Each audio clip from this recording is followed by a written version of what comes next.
Welcome to the Real News Network. I'm Paul Jay in Washington, D.C., and joining us now from Frankfurt, Germany is William Engdahl. William is the author of the book Full Spectrum Dominance, Totalitarian Democracy in the New World Order. Thanks for joining us, William. Thank you, Paul. So President Obama spoke to the world, to the Americans and to the world, and talked about his plans for expansion into Afghanistan. And while he focused on Al-Qaeda as the problem, clearly, from most analysts, Al-Qaeda itself may be one of many, many issues facing Obama in terms of his thinking of the region. But Pakistan's an issue, of course the alliance with India is an issue, the issue of China and Russia is an issue, the issue of, but clearly in terms of when he says Al-Qaeda, the U.S. seems more interested in the dismemberment or disarray in Pakistan, but they don't seem to want to talk about it. Many, many factors obviously included energy. So what's your take in terms of this jigsaw puzzle he's dealing with? What are the tipping points that made his decision? Paul, I think the important point is to focus on what's missing here in this whole Afghanistan debate in Washington, and that is the utter lack of transparency on the part of President Obama, on the part of the Joint Chiefs of Staff, the Pentagon establishment, on the part of Congress and so forth. The real question is, why is the United States in the year 2009 going into 2010 in Afghanistan at all? And why is the United States now gearing up with at least 30,000 additional troops, Lord knows how many mercenaries from private for-hire firms and subcontractors are going to be added to that. So what do you think? When Obama sits around the table with the Joint Chiefs of Staff, what are they really talking about in terms of why they're making this commitment? Well, I think the best way is to pull out a map of Eurasia and Central Asia and look where Afghanistan sits, look where Pakistan sits, and the only U.S. presence of substantial military importance is the nascent defense relationship with India that began under Rumsfeld. But the key point that the Pentagon and the full spectrum dominance agenda is positioning for in Central Asia is what Zbigniew Brzezinski back 12 years ago talked about, to be able to prevent a cooperation process between China, the largest economic power on the Asian landmass, together with Russia, the largest military power still intact, and with the largest natural resources. So I think this is a long-term basing strategy for a permanent military presence in Central Asia, can strike right at China from the back and also to Russia. So this is about long-term bases, what they had hoped to have in Iraq and seemed like they're not going to be able to. Oh, I think they have it in Iraq already. They're not giving up the bases. They have that, as far as I understand. They say they are. I mean, under the SOFA agreement with the Iraqi government, they clearly are supposed to give up the bases, and the indication, the scuttlebutt you pick up around Washington, around the Pentagon and others here, is that they are going to follow through on this. We'll see if they do, but the plan certainly is to give up the bases. I'm skeptical. But the bases in Afghanistan, you think, are in fact the objective? Well, there's something like 9 Air Force bases that were built after the invasion in 2001, 2002. The National Security Advisor, President Obama, said 2 weeks ago, before his announcement of the 30,000 troop increase strategy, that there were less than 100 Al-Qaeda in all Afghanistan by the estimates of the National Security Council, and that they posed no military threat neither to Afghanistan's government or to certainly to the United States, and that the Al-Qaeda is de facto a dead letter. It's not an issue. So in his speech, the president used the Al-Qaeda as a major justification. It was a piece of rhetorical deception. It's a very regrettable deception because there's no transparency about what this military mission is all about. The two things may not be contradictory in the sense that they may have this long-term strategic objective vis-a-vis Russia and China, but in terms of short-term dealing with the Taliban, with Al-Qaeda, which apparently is still very much in Pakistan, their counter-argument to what you said was, but if the Taliban retook the Afghan state, then Al-Qaeda, in theory, could come back into Afghanistan the way they were before. Okay, I'm aware of that. But first of all, Taliban today in Afghanistan, and this comes from various sources, both from outside and from inside Afghanistan over the last months, this is a name given by the Pentagon to almost every grouping inside the country that wants to get these occupiers out of their country after 30 years of war, occupation, and devastation. And if they get guns, they're going to start shooting at anyone wearing an American or NATO uniform. And many people can understand that. So I think this, to give that the name Taliban, does not necessarily mean you're dealing with a centralized force structure. It's like giving every petty crook in the United States the name Mafia or Cosa Nostra. That's, you know.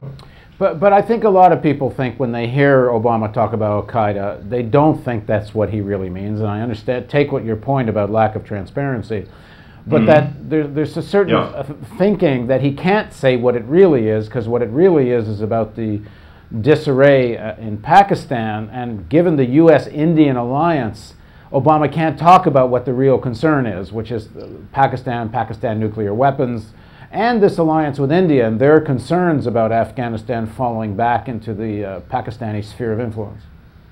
The Pentagon said at the time that the alliance was announced by Rumsfeld about 3 or 4 years ago, the purpose of this strategic military relationship with India is to get a base, a foothold on the Asian subcontinent aimed at China. And that's a future-oriented deployment. So the Pakistan thing, Pakistan is an historical ally of China, one of what China calls our special friends in Asia, and has been going back decades. So the idea of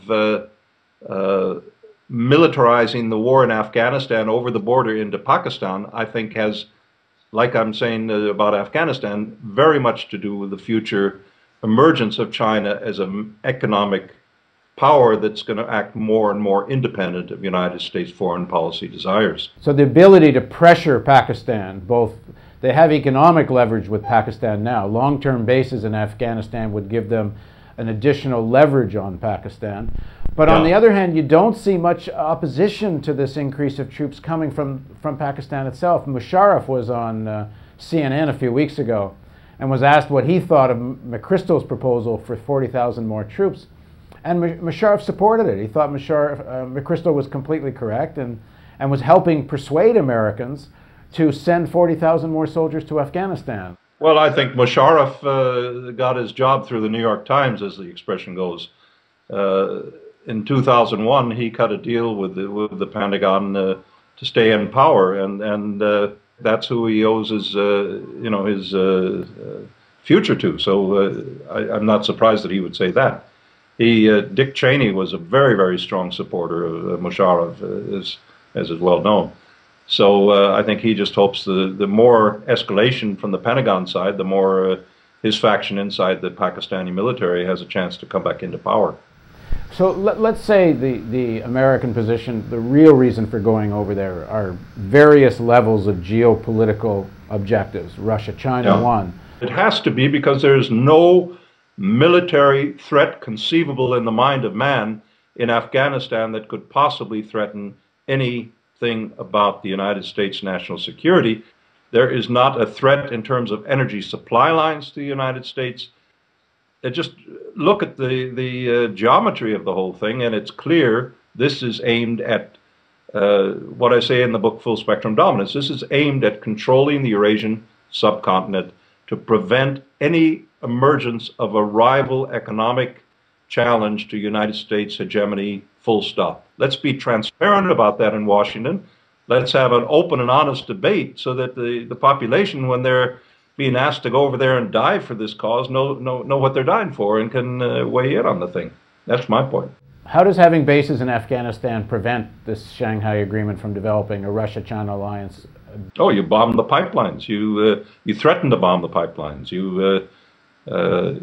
It's right in the heart of Central Asia. You have this huge military positioning. You combine that with the positioning in the Gulf. Iran is a strategic long-term ally of the Shanghai cooperation countries, which include Russia, China, but all of the key former Soviet countries in the middle from Kazakhstan to Uzbekistan, so Turkmenistan. So if you look at the map, you have this contiguous land area, and you're building pipelines, energy pipelines. There's all sorts of economic things going on in that area. So if the United States has this massive military presence smack dab in the middle of that, they're in a tremendous position, as they see it, to say, no, no, no, no, we don't want this. You do business our way or you don't do business. And for Obama to depart from this, then essentially he has to depart from the idea that U.S. has to be dominant. Yeah, well, that gets into a question of the personal thinking of the president, and I have my thoughts on that, but I don't think that's the main point here. You have vested interests, and those vested interests, the military-industrial complex, big oil, Wall Street finance, those vested interests are what define U.S. foreign policy and have defined it since the end of 1945. And that combination, there are faction fights within those vested interests. And the dominant faction won out in that they calling for this troop buildup in Afghanistan. And what the president thinks or doesn't think about that, sadly to say, I don't think he has the majority vote on the board of directors. He's kind of a figurehead in the way recent American history has been running. Can the plan work? Can the strategy of the Pentagon here work for them? Quite bluntly, no. It's a catastrophically flawed plan. The idea that one nation can dominate, full spectrum dominance is very simple. U.S. Pentagon military power will dominate the oceans, the land areas of this earth, space, outer space, cyberspace, through militarization of everything everywhere. And that's a megalomaniac, maniacal agenda. It's just absurd. And first of all, the Iraq War showed that the U.S. military is not equipped to even handle Iraq in terms of morale, in terms of logistics and everything else, let alone another war in Afghanistan, a place where the Soviet Union really was that was the end of the Soviet Union, the collapse, the failure in Afghanistan. And what can make the Pentagon think that they can succeed with, no matter how many drones they shoot in there, they're not going to succeed except in eliminating the population in that part of Central Asia. Perhaps that's their goal, and turn it into a concrete military basing for attacks on China and Russia. But other than that, there is no agenda for rebuilding Afghanistan as a functioning, viable economy. It's a military agenda, and that's the flaw.